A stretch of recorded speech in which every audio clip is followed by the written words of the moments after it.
আজ আমাদের এই গল্পটি ভারতবর্ষের এক মেয়েকে নিয়ে, যার নাম হলো পারমিতা, যিনি একজন প্রাথমিক ডাক্তার, যার কাছে মানুষের প্রাণ নিজের জীবনের থেকেও বেশি। সে না খেয়ে দিয়ে রাত জেগে মানুষের চিকিৎসা করত, আর সেই নারীকে কিছু মানুষ নৃশংসভাবে হত্যা করল। আমাদের এই গল্পটি সেই নারীকেই নিয়ে। আজ অন্তিম কলেজ থেকে ফেরার সময় পারমিতা তার মাকে ফোন করলো। মা, আমি মেডিকেলে পাস করে গেছি। সোমবাজার মেডিকেল হসপিটালে আমি চান্স পেয়ে গেছি। কাল আমার জয়েনিং ডে। মা, বাহ, এ তো খুব খুশির খবর। আমি এক্ষুনি তোর বাবাকে জানাচ্ছি। পারমিতা হাতে কিছু মিষ্টি নিয়ে বাড়ি ফেরে। ওগো, শুনছো? আজ তোমার মেয়ে কত বড় হয়ে গেছে। এই খুশির দিনে নিজে হাতে মিষ্টি নিয়ে এসছে। এবার থেকে তোমার মেয়ে সবার প্রাণ বাঁচাবে। ও সোমবাজার মেডিকেল হসপিটালে চান্স পেয়ে গেছে। সব তোমার জন্যই। তুমি ছোট থেকে ওকে শাসন করে শিক্ষা দিয়ে মানুষের মতন মানুষ তৈরি করেছ। আজ তুই আমারও কষ্টটা সার্থক করলি এবং সবার মুখ উজ্জ্বল করলি। আচ্ছা শোন, কাল তুই সকাল সকাল স্নান করে মন্দিরে পুজো দিয়ে তারপরেই যাস। আমি তোর জন্য টিফিন বানিয়ে রাখবো। হ্যাঁ মা, ঠিক আছে। পরের দিন সকাল হতেই পারমিতা মন্দিরে পুজো করে টিফিন নিয়ে বেরিয়ে পড়ে হাসপাতালের উদ্দেশ্যে। পারমিতা খুব মন দিয়ে রোগীদের চিকিৎসা করছিল। তার কাজে সবাই খুব খুশি হয়েছে, আর সে নিজের কৌশলে আরো উচ্চ পদে যাওয়ার জন্য চেষ্টা করছিল। একদিন পারমিতা যখন একটি রোগীকে এমার্জেন্সি ওয়ার্ডে পৌঁছে দিয়ে আসছিল, ঠিক তখনই দরজার আড়াল থেকে সে শুনতে পায়, যে রোগীগুলো মারা গিয়েছে সেই সব রোগীর দেহ থেকে কিডনি, লংস, লিভার এগুলো বের করে নিস, আর এগুলোকে বিক্রি করার ব্যবস্থা কর। চিন্তা করবেন না স্যার, সব কাজ গোপনে হয়ে যাবে। আর তোকে যে বলেছিলাম যে মেডিসিনগুলোর ডেট এক্সপায়ার হয়ে গেছে সেগুলোকে নতুন লেবেল চিটিয়ে মেডিকেল দোকানে দিয়ে আসতে, সেগুলো করেছিস? হ্যাঁ স্যার, অর্ধেকের বেশি কাজ হয়ে গেছে, আর বাকিটা করার জন্য কিছু টাকা লাগবে। এই নে, এই টাকাটা রাখ, বাকিটা কাজ হওয়ার পর দেব।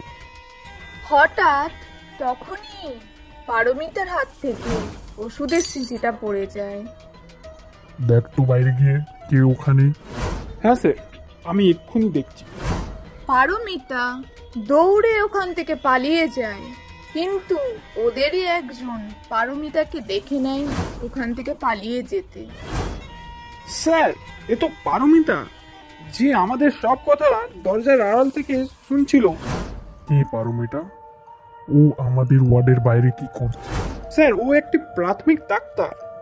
এই কিছুদিন হলো মেয়েটি জয়েন করেছে। মেয়েটির মুখ বন্ধ করার চেষ্টা কর। যদি মুখ বন্ধ না করি তাহলে কঠিন শাস্তি দে, আর যদি তাতেও না হয় তাহলে ওকে এই পৃথিবী থেকে সরিয়ে দে। আমাদের এই খবর বাইরে কেউ যেন না জানতে পারে। ঠিক আছে স্যার, কাজ হয়ে যাবে। পারমিতা সেদিন রাতে ভয়ে ভয়ে বাড়ি ফেরে। কি করবে কিছু বুঝতে না পেরে, কাউকে কিছু বলতে না পেরে, সে নিজের ডায়েরিতে তার মনোব্যাখ্যা তুলে রাখে। পরের দিন সকাল হতেই পারমিতা বেরিয়ে পড়ে নিজের কর্মস্থলে।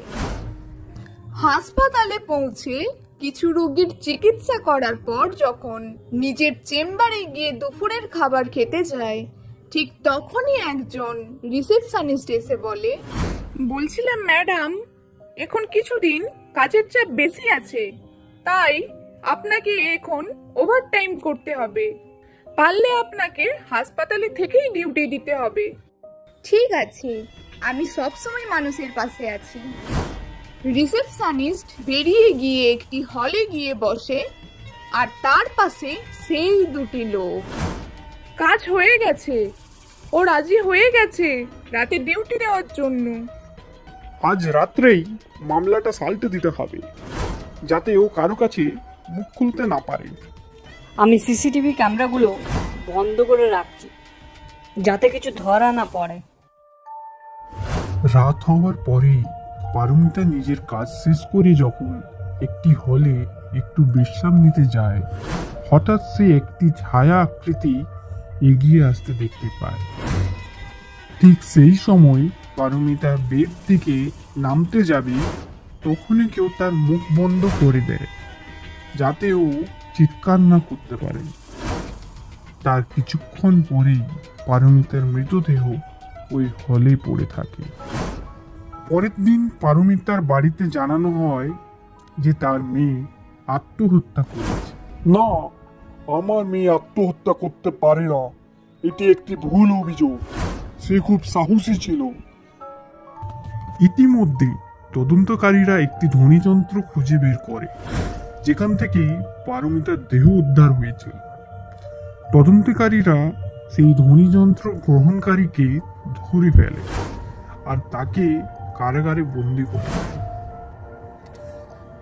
সাধারণ মানুষরা যখন জানতে পারে একজন নারীর মৃত্যু হয়েছে, তাকে নৃশংসভাবে হত্যা করে ধর্ষণ করা হয়েছে, কিন্তু সেই মৃত্যু তাকে আত্মহত্যা ঘোষণা করা হয়েছে, তখন সাধারণ মানুষরা ক্ষেপে যায়। তারা রাস্তায় নেমে আসে রাত দখল করতে। তাদের একটাই দাবি, বিচার চাই পারমিতার। কিন্তু সেই মুহূর্তে সেই দুষ্কৃতীরা শক্তিশালী হাতের সাহায্যে ওই হাসপাতালে ভাঙচুর চালায়, প্রমাণ লোপাট করার চেষ্টা করে, যাতে ধ্বনিযন্ত্রের মতো আর কিছু না প্রমাণ পাওয়া যায়। অন্যদিকে গোটা দেশ এক হয়েছে পারমিতার বিচার চাওয়ার জন্য। সাধারণ নাগরিক, পড়ুয়ারা, বড় বড় শিল্পীরা, এমনকি 8 থেকে 80 সবাই এক হয়ে পারমিতার বিচার চাইছে। তারা মোমবাতি জ্বালিয়ে, শঙ্খ বাজিয়ে, রাস্তায় নেমে একটাই স্লোগান বলছে, উই ওয়ান্ট জাস্টিস। আরেকদিকে দুষ্কৃতীরা বড় বড় শক্তিশালী হাতের সাহায্যে বড় বড় আইনজীবীদের অমূল করে বাঁচার চেষ্টা করছে, যেখানে এই লড়াই আদালতে দিনের পর দিন পিছিয়ে যাচ্ছে, কিন্তু পারমিতার কোনো বিচার পাওয়া যাচ্ছে না।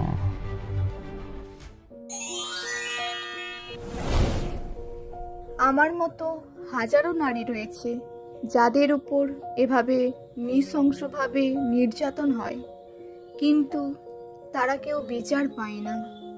এভাবেই কি সব দুষ্কৃতীরা বড় বড় শক্তিশালী হাতের সাহায্যে বেঁচে যাবে?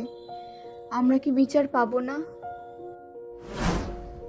আমাদের এই গল্পটি কাল্পনিক হতে পারে, কিন্তু আজকালকার যুগে এরকম অনেক সত্য ঘটনা হচ্ছে। দেশের বন্ধুরা সবাই একসাথে জেগে ওঠো, এটা আমাদের এক হয়ে বিচার চাওয়ার লড়াই। আমাদের কারোর উপরে কোনো অভিযোগ নেই, আমরা দুষ্কৃতী আর ধর্ষণকারীদের শাস্তি চাই।